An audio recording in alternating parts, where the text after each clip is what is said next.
On entend de plus en plus dans le débat public cette comparaison entre le Soudan et Gaza. J'observe que les médias parlent beaucoup plus de la guerre en Ukraine que de la guerre de Gaza, d'ailleurs, quand on parle du bombardement, et ce sont les médias eux-mêmes qui parlent très peu de ce qui se passe en RDC, au Soudan, en Éthiopie, etc. Donc en fait, il y a aussi le reflet de ce qui se passe dans les médias. Je voudrais savoir, si vous me laissez parler. Parce qu'il y a d'autres conflits comme celui du Soudan. On entend de plus en plus dans le débat public cette comparaison entre le Soudan et Gaza. On voit bien que cet argument est utilisé par des gens qui, en fait, et c'est là où est le cynisme pour ne pas dire plus, en fait, se foutaient totalement du Soudan auparavant, n'en parlaient jamais. Et tout d'un coup, ils se trouvent pris d'une passion soudaine pour les Soudanais, uniquement pour occulter ce qui se passe à Gaza. 150 000 morts, c'est aussi terrible. Pourquoi c'est ce conflit-là qui vous intéresse particulièrement ? Je vais vous répondre tout de suite. D'abord, puisque je voulais profiter un peu de ce passage, vous avez lu la tribune de l'historien israélien Amos Goldberg, parce que vous savez, nous qui parlons de génocide, on est accusés d'être antisémites. Encore une fois, vous savez quand même qu'il y a beaucoup d'historiens israéliens spécialistes des génocides et de la Shoah en particulier, qui disent que ce qui se passe à Gaza est un génocide. Je voudrais quand même prendre le temps, on a le temps un peu quand même. Mais répondez aux questions. Je vais répondre juste après. Voilà. Ah bon. C'était dans Le Monde, il y a le 29 octobre.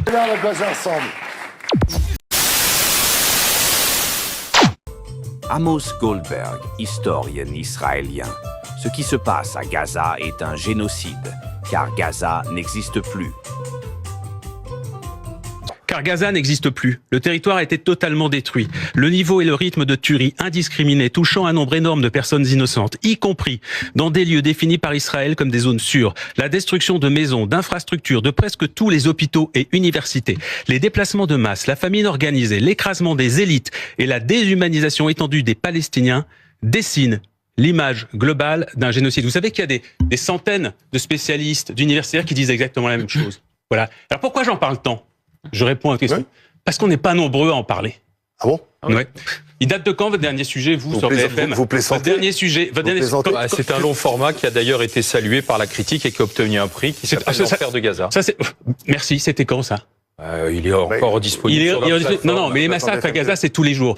Quand est-ce que vous savez qu'il y a encore... C'est pas ça dont je vous parle. Vous êtes une chaîne d'infos en continu. Oui. Vous faites pas de la production de documentaires comme votre spécialité. Et je vous félicite d'ailleurs pour ce documentaire. Maintenant, la question c'est... Vous ne répondez pas à la question. Pourquoi Si j'étais en train de vous répondre, je suis en train de vous dire parce que personne n'en parle ici.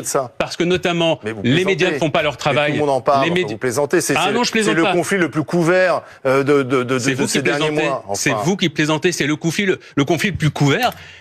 De quand date la dernière information que vous avez donnée sur les morts à Gaza ? Aujourd'hui, il n'y en a pas eu, effectivement. Non, mais surtout, il y en a eu aujourd'hui des morts à Gaza. Vous posez des questions, vous nous répondez par des questions. Bien sûr. Est-ce que vous avez diffusé le témoignage absolument bouleversant ? Est-ce que vous avez diffusé Si je suis en train de vous répondre, est-ce que vous avez diffusé le témoignage absolument bouleversant d'un chirurgien anglais, britannique, qui a été auditionné par le Parlement anglais, dans le témoignage dans lequel il raconte ce qu'il a vu sur place, il était humanitaire sur place pendant plusieurs semaines à Gaza. Et il raconte, par exemple, en larmes, que tous les jours, il devait soigner des enfants. Il a dit, je ne recevais quasiment que des enfants et des femmes. Et il dit, je recevais des enfants qui avaient été touchés par une explosion. Et ils expliquaient, ces enfants, que lorsqu'ils étaient à terre, un drone arrivait et leur tirait dessus. Un drone arrivait et leur tirait dessus. Les enfants sont délibérément visés à Gaza. Est-ce que ça, vous l'avez montré, ce témoignage ? Non, on n'a pas montré ce témoignage. What I think I found particularly disturbing was that a bomb would drop maybe on a crowded, tented area, and then the drones would come down and... Please take your time. We're incredibly grateful that you're making the time to... Bien voilà, c'est exactement pour ça que j'en parle autant. Il y a d'autres médias qui les ont montrés. On a montré aussi les témoignages dans les journaux. Je réponds à votre question, si vous m'autorisez à y répondre. J'en parle autant parce que je suis obsédé par une chose. Ça c'est vrai. Je suis pas du tout obsédé par Israël, comme dit Arthur. Je suis obsédé par ce conflit. Je suis obsédé par la faillite de l'humanité aujourd'hui à laquelle on assiste à Gaza. On la voit au Soudan. On entend de plus en plus dans le débat public cette comparaison entre le Soudan et Gaza. On voit bien que cet argument est utilisé par des gens qui, en fait, et c'est là où est le cynisme pour ne pas dire plus, en fait, se foutaient totalement du Soudan auparavant, n'en parlaient jamais. Et tout d'un coup, ils se trouvent pris d'une passion soudaine pour les Soudanais, uniquement pour occulter ce qui se passe à Gaza. On la voit dans 20 000. Vous Non, parlez on voit jamais pas les choses de la même manière. Vous parlez jamais de la Russie contre l'Ukraine. Enfin, c'est simplement, je m'interroge pourquoi, en tant que député français il y a beaucoup de gens de Paris, il y a beaucoup de gens qui parlent déjà de l'Ukraine, par exemple. En revanche, on est très, très peu nombreux. Pourquoi on est si peu nombreux? Ça m'interroge peut-être. Parce que quand on en parle pour dire ce qui s'y passe, pour dire la vérité de ce qui s'y passe, eh bien, on est harcelé, on est traité d'antisémite, notre famille est menacée de mort. C'est peut-être pour ça que si peu de gens en parlent. Et par exemple, quand on parle d'Amsterdam. Non, mais c'est quand même curieux. Pourquoi vous n'en parlez pas? Mais vous plaisantez. Je suis en train de vous dire que vos dernières informations sur Gaza, allez, écoutez, écoutez, je vais vous faire toute la liste des reportages, je vais vous les envoyer, mes carons. Mais vous n'êtes pas à les envoyer. Si vous étiez sûr de vous me diriez. Vous tous les duplex qui ont été consacrés à tout à l'heure à 15h, on a montré effectivement les dernières images de Gaza. On l'a fait, ou hier soir, ou hier matin. Mais ça n'existe pas. D'accord. Aymeric Caron. Par ailleurs, il est normal que les sons de solidarité avec la Palestine parlent de Gaza et pas du Soudan, de même que les Soudanais en exil parlent du Soudan et pas de Gaza. Mais en fait, on voit bien que cet argument est utilisé par des gens qui, en fait, et c'est là où est le cynisme pour ne pas dire plus, en fait, se foutaient totalement du Soudan auparavant, n'en parlaient jamais. Et tout d'un coup, ils se trouvent pris d'une passion soudaine pour les Soudanais, uniquement pour occulter ce qui se passe à Gaza. Regarde Gaza ensemble. Le Soudan. On entend de plus en plus dans le débat public cette comparaison entre le Soudan et Gaza. On voit bien que cet argument est utilisé par des gens qui, en fait, et c'est là où est le cynisme pour ne pas dire plus, en fait, se foutaient totalement du Soudan auparavant, n'en parlaient jamais. Et tout d'un coup, ils se trouvent pris d'une passion soudaine pour les Soudanais, uniquement pour occulter ce qui se passe à Gaza. Comment vous pouvez à chaque fois réduire, à chaque fois qu'on vous parle de ce qui se passe? En fait, vous avez toujours besoin de regarder ailleurs. Attendez, oui, parce que j'ai l'impression que vous avez toujours besoin, vous, de regarder qu'Israël. C'est ça qui me trouble. Je regarde pas qu'Israël, simplement. Je regarde pas qu'Israël. Vous savez qu'en plus, j'étais, à un moment dans ma vie, journaliste, grand reporter. J'ai parcouru beaucoup de pays, j'ai vu beaucoup de situations. Alors, m'accuser aujourd'hui de faire un focus, une obsession sur un pays, c'est d'une mauvaise foi incroyable. Simplement. Je crois que c'est la première fois dans notre histoire que nous avons un génocide qui se déroule sous nos yeux, en direct, de manière documentée, chaque jour. Chaque jour, vous avez des images absolument atroces qui vous parviennent, qui sont absolument inédites. Vous n'avez jamais vu ça jusqu'à présent. Des enfants qui sont écrasés, écrabouillés encore aujourd'hui, ce matin, en raison des derniers bombardements des enfants. Et le Soudan. On entend de plus en plus dans le débat public cette comparaison entre le Soudan et Gaza. On voit bien que cet argument est utilisé par des gens qui, en fait, et c'est là où est le cynisme pour ne pas dire plus, en fait, se foutaient totalement du Soudan auparavant, n'en parlaient jamais. Et tout d'un coup, ils se trouvent pris d'une passion soudaine pour les Soudanais, uniquement pour occulter ce qui se passe à Gaza. En même temps, à 1500 km au sud de Gaza. Mais il n'empêche qu'il se passe des horreurs à Gaza aussi. Soudan, en ce moment.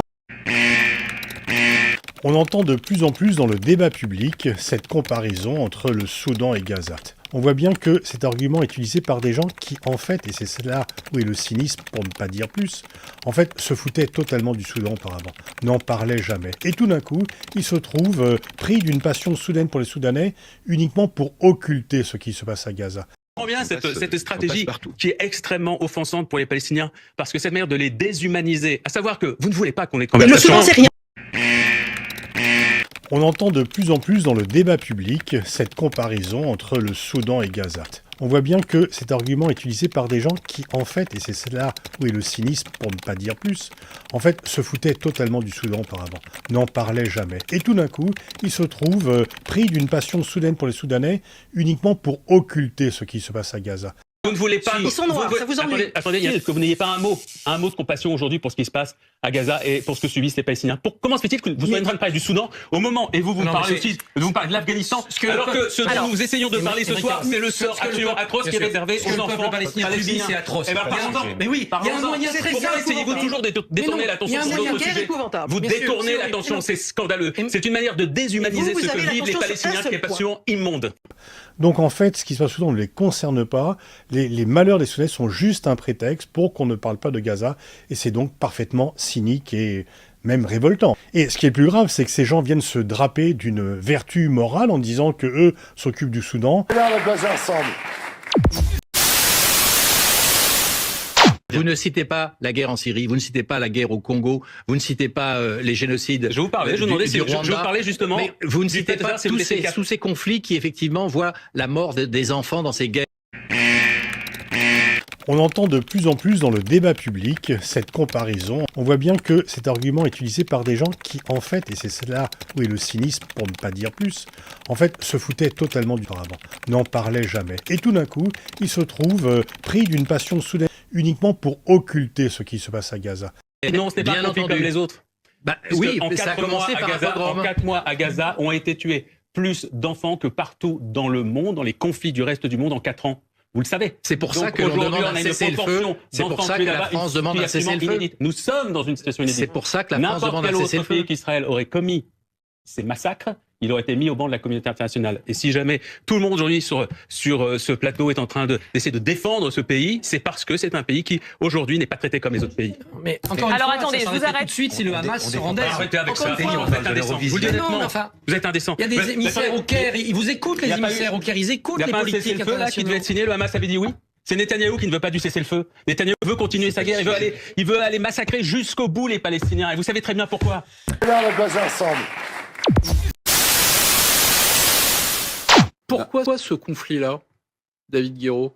Parce qu'on a regardé avant de venir en plateau, il y a 56 conflits actuellement là dans le monde qui ont fait des centaines de milliers de morts et pire que ça, même des millions, des dizaines de millions de déplacés. Je vous ai jamais entendu demander à boycotter les équipes nationales des pays qui sont partis à ces conflits, la Chine pour ce qu'elle fait au Tibet, le Venezuela pour ce qu'il fait dans la province du Guyana, le Yémen, la Birmanie. Jamais je vous ai entendu parler du moindre boycott sportif, culturel, industriel, économique. Pourquoi juste ce conflit-là ? On entend de plus en plus dans le débat public cette comparaison. On voit bien que cet argument est utilisé par des gens qui, en fait, et c'est là où est le cynisme pour ne pas dire plus, en fait, se foutaient totalement du paravent, n'en parlaient jamais. Et tout d'un coup, ils se trouvent pris d'une passion soudaine uniquement pour occulter ce qui se passe à Gaza. Je connais bien cet argument. C'est l'argument qu'on nous ressort à chaque fois. D'abord, c'est un argument qui est faux parce que, par exemple, moi, je vous ai pas souvent vu aux manifestations pour la République démocratique du Congo. Répondez à ma question. Non, mais attendez, je vous réponds. Je connais bien cet argument. Oui. En fait, on se mobilise. On s'est mobilisé. Je pense à la République démocratique du Congo parce qu'on parle de nettoyage. Pourquoi n'avez-vous jamais appelé au boycott des pays partis à ces conflits? Parce que, pourquoi ce conflit-là, monsieur? Parce qu'on a une responsabilité dans ce conflit-là. Vous voyez, la France, l'Europe a une responsabilité écrasante. L'Europe est à la source de ce qui s'est passé en Palestine. La déclaration Balfour, elle vient de l'Europe. Elle vient pas des États-Unis, elle vient pas de la Chine, elle vient pas de l'Inde. Elle vient de nous. Le problème juif a été inventé en Europe. L'antisémitisme moderne a été inventé en grande partie en Europe. Nous avons fait, en Europe, il y a eu la Shoah. Et ensuite, notre réaction à ça a été de se dire, il faut que les Juifs aient un espace. Ce qui n'était pas une considération illégitime, même s'il y avait des débats à l'époque. Mais il faut que les Juifs aient un espace. Mais pour ça, on a volé des terres à des pays arabes et à des Palestiniens. Et on continue à le faire. Et on continue à soutenir ça. D'abord en soutenant les paroles, la propagande, les éléments de langage. Je suis désolé, monsieur Neumann, votre élément de langage, c'est un élément de langage que j'entends tout le temps dans la bouche de ceux qui défendent le génocide. Mais derrière, il y a, non, je vous dis que c'est les mêmes éléments de langage. Oui, et derrière, monsieur Neumann, il y a le financement. Il y a le financement, il y a l'accord diplomatique et il y a la reconnaissance, notamment quand un président de la République va à un match de seconde zone pour dire qu'il soutient Israël. Merci David Guiraud. Alors qu'en fait, qu'il piétine une deuxième fois le corps des victimes soudanaises en les utilisant pour occulter ce qui se passe à Gaza et non pas pour parler d'eux-mêmes. Et donc c'est une fois encore parfaitement cynique. Et puis, intellectuellement, ça ne tient pas la route, parce qu'il y a une très grande différence entre le Soudan et Gaza, c'est que les deux généraux félons qui se battent pour le pouvoir, les milices qui violent les populations et les martyrisent, eh bien, ne sont pas aidés par les Occidentaux, ils ne sont pas alliés des Occidentaux. Il y a même un embargo sur les armes à destination du Soudan. Là, on va ensemble. Depuis le mois d'avril 2023, la guerre civile fait rage au Soudan. Elle a déjà fait plus de 8 millions de déplacés et jusqu'à 15 000 morts. Deux chefs militaires s'affrontent pour le pouvoir alors que la majorité de la population aspire à un gouvernement civil et démocratique. Ce conflit est assez peu médiatisé et mal compris. Alors dans cette vidéo, on va essayer d'éclaircir un peu la situation, ce qui va nous obliger, comme souvent, à revenir plusieurs décennies en arrière. Entre conflits politiques, ethniques, religieux, convoitises autour des ressources en pétrole et en or, accrochez-vous, le sujet n'est pas simple. près de la moitié des 48 millions de Soudanais seraient d'ores et déjà en situation de faim aiguë.